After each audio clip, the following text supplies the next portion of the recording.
گائے بیل، بکرا بکری، مینڈا، دیر، دمبا وغیرہ، یہ ہے بہیمۃ الانعام۔ تو قربانی کے موقع پہ ان میں سے کسی ایک کو ذبح کیا جائے گا۔ اب سوال یہ پیدا ہوتا ہے کہ ایک بکرے میں کتنے بھائی شریک ہو سکتے ہیں؟ ایک ہی، باقی بھائی کہاں ہیں؟ تو کئی لوگ سوال کرتے ہیں کہ ہم 2 بھائی پیسے جمع کر کے ایک بکرا قربان کر سکتے ہیں؟ تو اس سوال کا جواب یہ ہے کہ آپ جمع کر لیں، قربانی کرنے والا ایک ہی ہوگا، دوسرا اس کی مدد کر سکتا ہے، اس سے تعاون کر سکتا ہے۔ گویا کہ وہ پیسے آپ نے اس کو گفٹ کر دیے ہیں، ہبہ کر دیے ہیں۔ بکرا ذبح ہو جانے کے بعد آپ اس کو آنکھیں نہیں دکھا سکتے کہ آدھا گوشت مجھے تو میں نے اتنے پیسے دیے تھے۔ نہیں، یہ طے نہیں ہو رہی۔ یہ تو پیسے آپ نے اپنے بھائی کو گفٹ کیے ہیں کہ چلے میں قربانی نہیں کر سکتا، کم از کم تو ہی کر، آدھے پیسے تو اپنی طرف سے ڈال لے، آدھے میری طرف سے تیرے لیے 2 پائے، تو قربانی وہ ایک کی طرف سے ہوگی، 2 کی طرف سے نہیں۔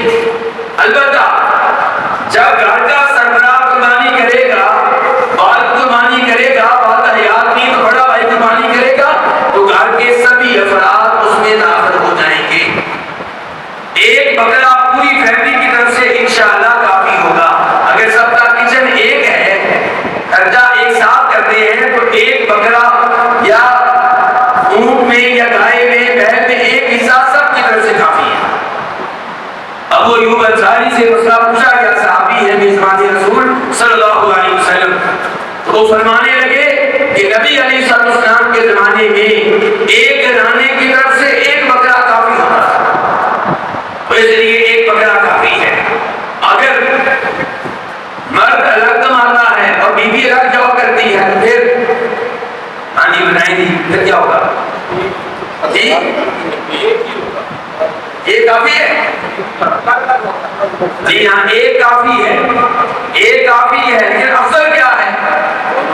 جتنے جانور اللہ کی راہ میں ذبح کریں گے اللہ اپنی برکتیں ڈالے گا، اسی قدر اللہ کی محبت ملے گی، اسی قدر اللہ کی خوشنودی ملے گی۔ لیکن ویسے ایک فیملی کی طرف سے ایک جانور کافی ہے۔ اور یہ تو میں بتا چکا ہوں کہ اونٹ میں کتنے لوگ شریک ہوں گے؟ 10، اور گائے بیل میں 7۔ اچھا میرے سوال کا آپ نے جواب دینا ہے، اگر اونٹ میں صرف 3 آدمی شریک ہو جائیں پھر جی آپس میں سارے ثواب ملے گا، لیکن حصے کتنے کریں گے؟ اللہ آپ کو صحیح خیر دے۔ آپ لوگ ماشاءاللہ کیونکہ ان علماء کرام کے پاس بیٹھتے ہیں جو قرآن و حدیث کے مطابق درس دیتے ہیں، آپ کی اچھی تربیت ہوئی ہے، آپ سب کا جواب ٹھیک ہے، لیکن ہمارے باقی بھائی بڑے پریشان رہتے ہیں۔ وہ اگر گائے بیل میں 7 آدمی ہو تو پریشان نہیں ہوتے، 6 یا 5 ہونے پہ بڑے پریشان ہوتے ہیں کہ جب حصے کیسے بنیں گے۔ اب 5 ہیں تو ایک آدمی اپنے 2 حصے لے، دوسرا بھی 2 لے، باقی ایک لے، پھر کام چلے گا نہیں پھر بھائی۔ 7 تو آخری لیمٹ ہے گائے بیل میں، 6 ہو جائیں بہت اچھی بات ہے، اور 6 ہو جائیں تو 7 حصے بھی آپس میں بنا سکتے ہیں، ایک آدمی 2 کر لے اور 6 کے 6 حصے بھی 2 ہیں۔ ضروری نہیں کہ آپ 7 کریں، بلکہ 6 افضل ہیں، 5 اور افضل ہیں، 4 مزید افضل ہیں، 3 مزید افضل ہیں، اور 2 ہو جائیں تو یہ سب سے بہتر ہے، 1 ہو جائے تو اس سے بہتر کیا ہو۔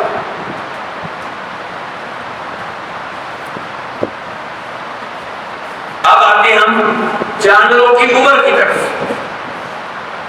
جانور کی کتنی عمر ہو تو آپ جانور کو ذبح کر سکتے ہیں، اس بارے میں نبی علیہ السلام کا فرمان یہ ہے، مسلم شریف کی حدیث ہے، لا تذبحوا الا مسنا الا ان يحصل علیکم، کہ آپ لوگوں نے جب بھی قربانی کے موقع پہ جانور ذبح کرنا ہے تو وہ مسنہ ہونا چاہیے۔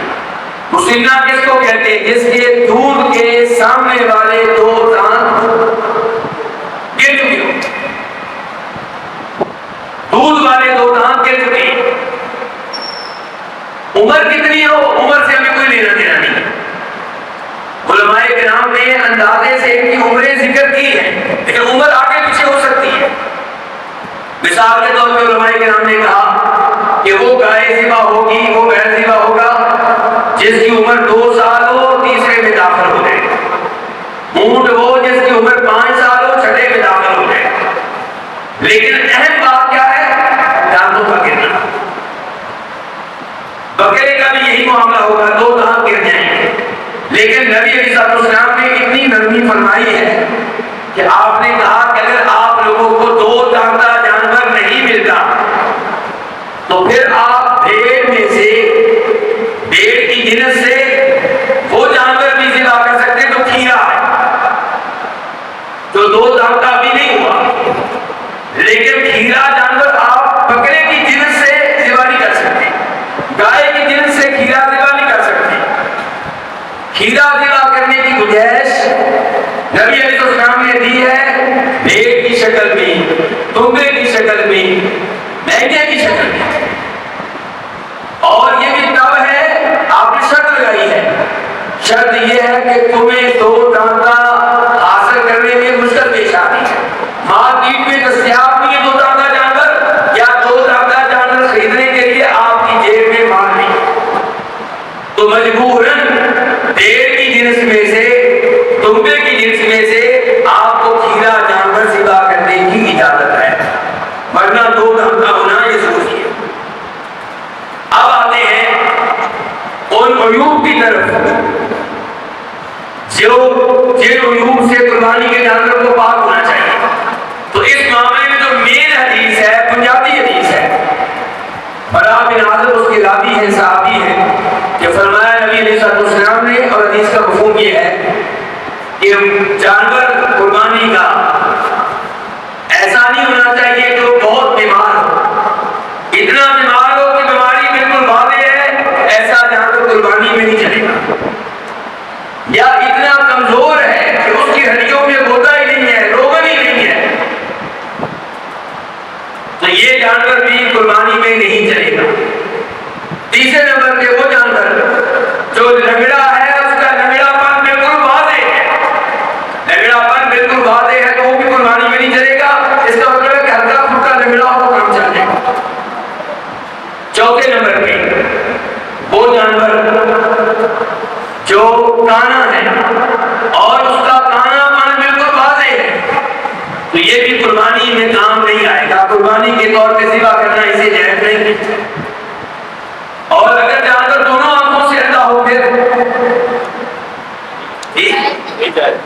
پھر بدلتے اولا جائز نہیں ہوگا، پھر تو اس کی ممانعت میں مزید اضافہ ہو گیا، اس کی حرمت میں مزید اضافہ ہو گیا۔ اچھا، یہ وہ 4 عیب تھے جن میں کسی قسم کی نرمی نہیں ہے، جس میں کسی قسم کی گنجائش نہیں ہے۔ پھر 2 عیب اور ہیں، وہ کیا؟ کان اور سینگوں کا معاملہ۔ سینگ ٹوٹا ہوا جانور، کان کٹا ہوا جانور، اس معاملے میں بھی شریعت نے کہا ہے کہ آپ جانور کو چیک کریں، تو افضل یہ ہوگا، بہتر یہ ہوگا کہ اس کا سینگ بالکل ٹوٹا ہوا نہ، اس کا کان بالکل کٹا ہوا نہ۔ البتہ جو اس کا سینگ ہوتا ہے، بسا اوقات سینگ کے اوپر کا جو خول ہوتا ہے وہ گر جاتا ہے، تو انشاءاللہ اس میں کوئی حرج نہیں ہے۔ اور اگر یہ جو سینگ ہے ہلکا پھلکا ٹوٹا ہوا ہے تو کام چل جائے گا، بہتر یہ ہے کہ بالکل بھی ہے وہ سینگ کے اعتبار سے۔ اور ایسے ہی کان کا معاملہ ہے، بہتر یہ ہے کہ کان کے کٹنے کے معاملے میں بالکل بھی ہے، لیکن تھوڑا بہت اگر عیب ہے تو انشاءاللہ کام چل جائے گا۔ اور پھر یہ ہے کہ افضل یہ ہوگا کہ اس جانور میں کسی قسم کا عیب نہ ہو، لیکن دیگر عیب موجود ہوں تو جانور کو قربانی کے طور پہ ذبح کیا جا سکتا ہے۔ مثال کے طور پہ اس کے سارے دانت گرے ہوئے ہیں تو ذبح کر سکتے ہیں، ٹھیک کر سکتے ہیں، کوئی مسئلہ نہیں۔ یا دمبا ہے، اس کی جو چکی ہے وہ کٹ گئی ہے، وہ موجود نہیں ہے، تو کیا اس جانور کو ذبح کر سکتے ہیں؟ بالکل کر سکتے ہیں، کوئی مسئلہ نہیں۔ کھسی جانور ذبح کر سکتے ہیں، کر سکتے ہیں، بہت اچھی بات ہے۔ اور نبی علیہ السلام سے کھسی جانور کو قربانی کے طور پہ ذبح کرنا ثابت ہے، اس میں کوئی حرج نہیں ہے۔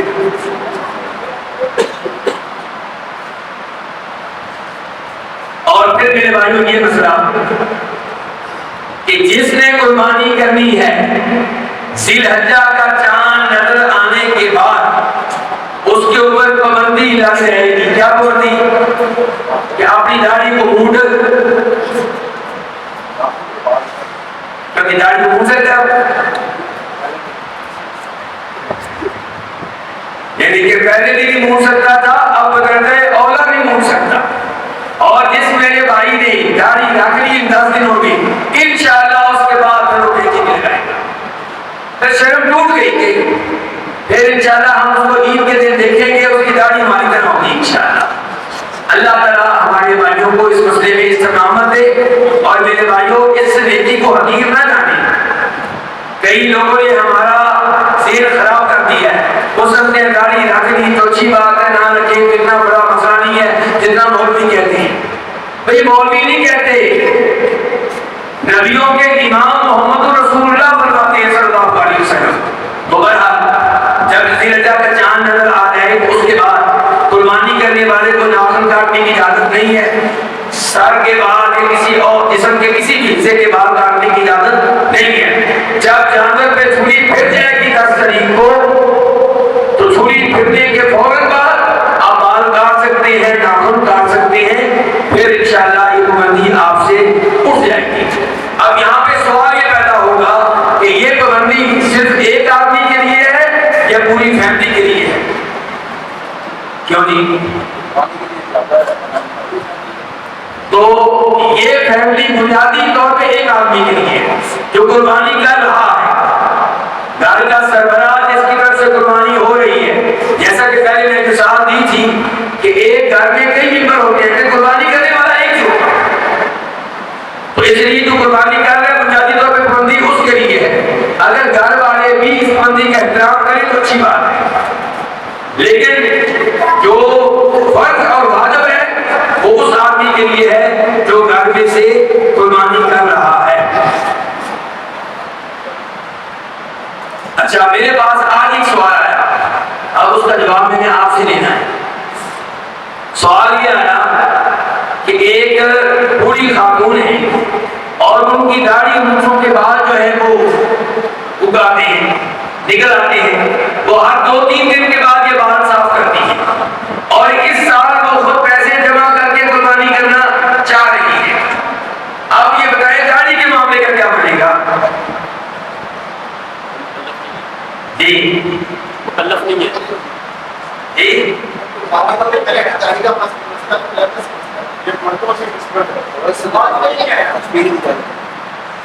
جی میں نے احتیاط کے طور پہ اس بھائی سے کہا کہ بہتر یہ ہے کہ مجھے آپ موقع دیں اور آپ کسی بڑے عالم دین سے سوال کریں. تو انہوں نے مفتی جماعت حافظ الستار حماد حافظ اللہ سے سوال کیا اور حافظہ نے بہترین جواب دیا. اللہ ان کو خیر دے، اللہ ان کی زندگی میں برکت ڈالے. انہوں نے کہا کہ یہ بات جو ہے یہ فطرت کے مطابق نہیں ہے، یہ فطرت سے ہٹ کر بات ہے. تو اس لیے اس عورت پہ تو واجب ہے کہ ان باتوں کو مونڈے، ان کو ختم کرے. اور بہتر یہ ہے کہ کوئی نہ کوئی ایسا کیمیکل ملتا ہے، وہ فرما رہے تھے، اس کو استعمال کرے تاکہ ہمیشہ کے لیے سے جان چھوٹ جائے. تو بہرحال یہ عورت جو ہے ایک ایام میں ایسے باتوں کو صاف کر سکتی ہے. اس کے بعد ہمارا اگلا سوال یہ ہے کہ قربانی کا وقت کب سے کب تک؟ کیوں جی کب سے؟ جی 10 سے 13 کے تک. 10 تاریخ کو کب سے؟ عید کی نماز کے فوراً بعد قربانی کی جا سکتی ہے. لیکن گاؤں والے کیا کریں گے جن کے اوپر عید کی نماز ہے گی؟ کیوں جی؟ کیا آپ یہ مسئلہ جانتے ہیں کہ گاؤں والے لوگوں کے لیے عید کی نماز نہیں ہے، نہ ان کے لیے جمعہ ہے؟ شکر ہے کہ 5 نمازیں ہم نے معاف نہیں کی. تو اللہ ہدایت دے ہمارے ان علماء کرام کو جنہوں نے یہ فتویٰ دیا کہ گاؤں والوں کے لیے عید نہیں ہے اور خطبہ جمعہ بھی نہیں ہے. اللہ نے شریعت نازل کی تھی سارے مسلمانوں کے لیے، اور انہوں نے بیٹھے بٹھائے ہماری اکثر وادی شہر میں کہ گاؤں میں گویا کہ انہوں نے 10 کروڑ 15 کروڑ لوگوں کو نماز جمعہ